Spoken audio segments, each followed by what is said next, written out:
Ada orang Melayu Nusantara yang dijadikan dewa dan objek pemujaan dalam agama rakyat tradisional Cina. Tokoh Melayu ini juga sebenarnya orang Muslim yang dianggap keramat oleh orang sekitar. Lantas kenapa bisa ya seorang Muslim Melayu itu diangkat menjadi dewa dan dipuja oleh penganut agama tradisional Cina? Nonton video ini hingga usai. Selamat datang kepada Datuk. Salam sayang kepada Datuk. Selamat datang kepada Datuk. Salam sayang kepada Datuk.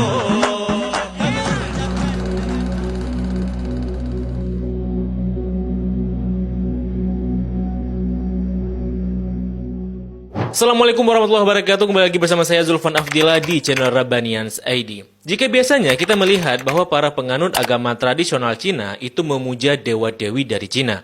Namun ada hal unik bagi penganut agama tradisional Cina di Nusantara, khususnya di kawasan Malaysia, Singapura, dan sebagian Sumatera, di mana mereka memuja tokoh lokal yang dijadikan objek pemujaannya. Tokoh yang dijadikan pemujaan pula bukanlah seorang Chinese, ya bukan orang Cina, melainkan memang orang Melayu dan beragama Islam yang disebut dengan nama Datuk Kong atau Datuk Keramat. Nah, karena Datuk Keramat ini sebenarnya adalah tokoh Muslim Melayu, maka patung dari Datuk Keramat ini pula dibuatkan kuil dengan arsitektur seperti masjid, dilengkapi dengan pakaian Melayu atau pakaian Muslim, dan diberikan sesajen yang makanan tersebut harus halal dan disembelih oleh orang Islam sendiri. Bahkan di Malaysia dikatakan hampir semua rumah penganut agama tradisional Cina ada dan memuja patung Datuk Kong ini atau Datuk Keramat ini, dan altarnya didirikan di luar rumah orang Cina tersebut. Nah, biasanya patung Datuk Keramat ini berada dalam sebuah altar yang berbentuk seperti bangunan arsitektur Islam seperti itu, bahkan juga mungkin arsitektur Cina, dengan dupa kemenyan, nanas, dan sesajen beserta patung Datuk dengan nama Melayunya. Nah, teman-teman, pertanyaannya adalah bagaimana bisa keyakinan yang seperti ini muncul di Nusantara? Dan kenapa bisa orang Melayu diangkat sebagai dewa oleh orang Cina? Dan apa hal yang mendasari munculnya keyakinan seperti ini oleh penganut agama tradisional Cina di Nusantara? Teman-teman, untuk memahami fenomena ini, maka kita harus memahami pula konsep dan sistem kepercayaan agama tradisional Cina, khususnya dalam hal pemujaan seperti itu. Nah, singkatnya teman-teman, pemujaan dalam agama tradisional Cina itu dibagi kepada dua. Pertama, pemujaan terhadap dewa-dewi dan pemujaan terhadap leluhur seperti itu.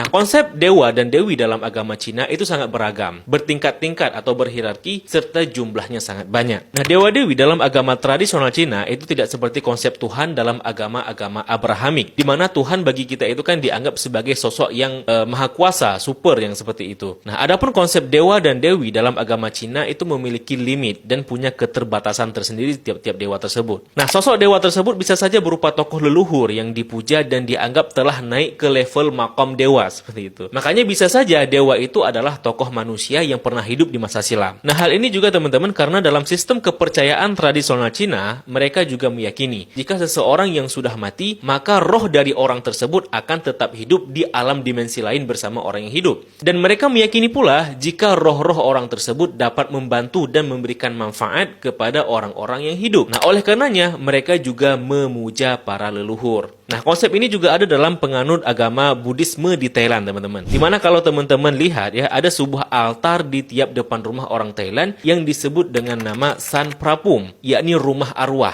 Dimana di sanalah mereka memuja dan melayani para arwah yang hidup dengan mereka agar leluhur mereka itu senantiasa membantu sanak familinya. Nah, begitu pula di Cina, teman-teman, mereka meyakini bahwa leluhur mereka itu dapat membantu keluarga dan keturunannya melalui alam roh, baik dalam urusan kesehatan, percintaan, hingga soal keuangan. Sehingga roh leluhur mereka itu harus senantiasa dipuja dan didoakan agar mereka dapat hidup layak di alam roh. Dan dengan demikian pula, agar arwah tersebut dapat memudahkan hajat bagi mereka yang hidup di alam dunia, khususnya sanak familinya, seperti itu. Nah, teman-teman, setidaknya begitulah konsep dan sistem kepercayaan dalam agama tradisional Cina, ya, secara umumnya seperti itu. Nah, salah satu jenis dewa-dewi yang mereka puja itu adalah jenis dewa-dewi pelindung. Dan jumlah dari dewa-dewi pelindung itu sangat banyak. Namun setidaknya dapat dibagi menjadi dua golongan. Nah, yang pertama disebut dengan Sheng Huang Gong, yakni dewa kota. Adalah dewa penjaga di setiap kota yang dipuja oleh pejabat lokal dan penduduk setempat sejak era kekaisaran. Yang kedua, teman-teman, disebut dengan Tudigong, yakni dewa bumi. Adalah dewa pelindung di suatu wilayah. Dan di setiap wilayah itu memiliki dewa bumi tersendiri. Biasanya dewa bumi ini adalah leluhur yang dihormati dan memiliki pengaruh besar di kawasan tersebut. Nah, teman-teman, ketika orang Cina berlayar ke ke Nusantara, maka dibawa ikut serta pula keyakinan akan adanya Tudigong ini, yakni adanya dewa bumi setempat. Bahkan kawasan di luar Cina sekalipun, bagi mereka menganggap ada dewa setempat yang berkuasa seperti itu. Nah, ketika mereka tiba di Nusantara, mereka melihat bahwa orang di Nusantara itu meyakini akan adanya kepercayaan mengenai penunggu di suatu tempat. Misalnya penunggu di pohon, adanya penunggu di hutan, adanya penunggu di gunung-gunung dan lain sebagainya. Di mana ada tradisi kalau memasuki kawasan angker itu harus minta izin dulu ke penunggu setempat, khususnya kepada datuk maupun kepada nini. Tuk, Nek,